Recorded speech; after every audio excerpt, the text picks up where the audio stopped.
আসসালামু আলাইকুম। আশা করি আল্লাহর রহমতে সবাই ভালো আছেন। আলহামদুলিল্লাহ আমিও ভালো আছি। আজকে আমার বাসায় রান্না করতে গিয়ে দেখি পেঁয়াজ শেষ হয়ে গেছে। তবে সমস্যা নেই, আমার বাগানে পেঁয়াজ লাগাইছে এবছর, এগুলো সাইডে তুলে রাখা হয়েছে।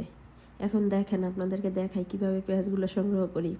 এখন দেখেন, এই যে পেঁয়াজের কাছে এসে পড়ছি। এখানে মনে হয় আমার তিতির পাখিগুলো সবগুলো পেঁয়াজ খাইয়ে ফেলছে। এর মধ্যে কয়েকটা আছে, এই যে একটা খাড়িতে তুলতেছি।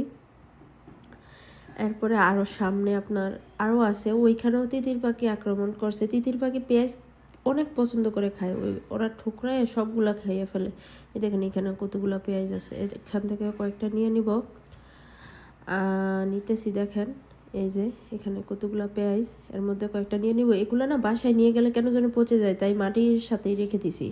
মাটির সাথে রেখে দিলে এগুলো পচে না। আর আপনাদের একটা জিনিস দেখাও, দেখেন এই যে চেরি টমেটো গাছটা প্রত্যেক বছর এভাবেই হয়, এমনকি অনেক পরিমাণে চেরি টমেটো ধরে। কিন্তু আমি চেরি টমেটো পছন্দ করি না, আমার খাওয়া হয় না। এগুলো আবার এভাবেই পেকে মাটির সাথে মিশে যাবে। এই যে আপেল গাছটা দেখতেছেন, এটা আমি আর আমার হাজবেন্ড গত বছর লাগাইছি। মাশাল্লাহ দেখেন এই বছরই এই গাছে আপেল আইসা পড়ছে, এমনকি মাশাল্লাহ অনেক ভালো আপেল হয়েছে। এই লাউ গাছটা লাগাইছি বেশি দিন হয় নাই, 2-2.5 মাস হবে।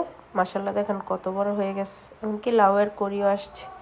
আপনারা তো দেখছেন আমি কতগুলা পেঁয়াজ নিয়ে আসলাম, আর সাথে এই ভেন্ডিগুলো আপনার নিয়ে আসছি, আপনাদেরকে দেখাই নেই। এই যে পেঁয়াজগুলো দেখতেছেন, এগুলা দিয়া চিংড়ি মাছ বুনা করে দেখাবো। দেখেন চিংড়ি মাছটা আমি কিভাবে কাটি আপনাদের সাথে শেয়ার করি। প্রথমে এই যে পাগুলা কেটে নিলাম, মাথাটাও কেটে নিয়ে তারপর আপনার লেজের অংশটা ফালাই দিছি।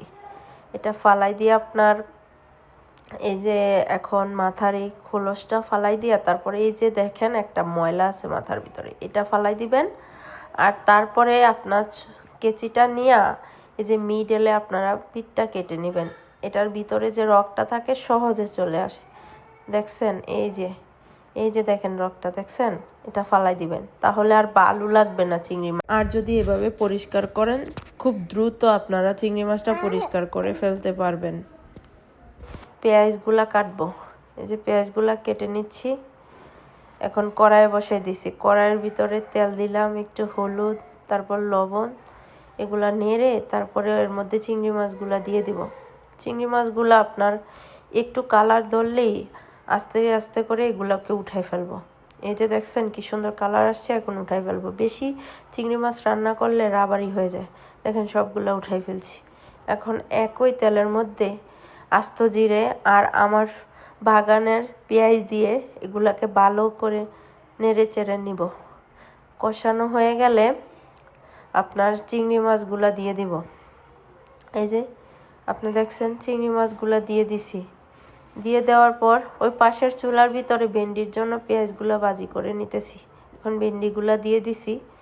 ভেন্ডিগুলা দিয়ে নেড়ে চেড়ে ঢাকা দিয়ে আপনার রাখার পর দেখেন মাশাল্লাহ ভেন্ডি কিন্তু হয়ে গেছে, ভেন্ডি ভাজি হয়ে গেছে। একটু পরে আপনার চিংড়িতে ধনেপাতা দিয়ে উঠিয়ে নিব। তারপরে আর ভিডিও করার সময় পাই না, কারণ আমার একটা ছোট্ট মেয়ে আছে যার বয়স মাত্র 10 মাস। ও কান্নাকাটি করতেছিল, তাই চলে গেছি। আপনারা একটু বোনাস আপনাদের জন্য আমার বাগানের কিছু দৃশ্য দেখতে থাকুন, ভালো লাগবে।